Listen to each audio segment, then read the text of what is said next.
उसके बाद खुद ही अपने सवाल का जवाब दिया और फरमाया, हाँ, वो कैसे जवाब दे सकता है जिसका सर उसके तन से जुदा कर दिया गया।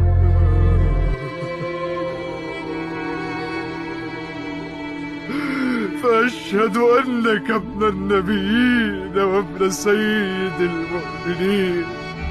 السلام عليك وعلى الأرواح التي حلت بفنائك وأناخت برحلك.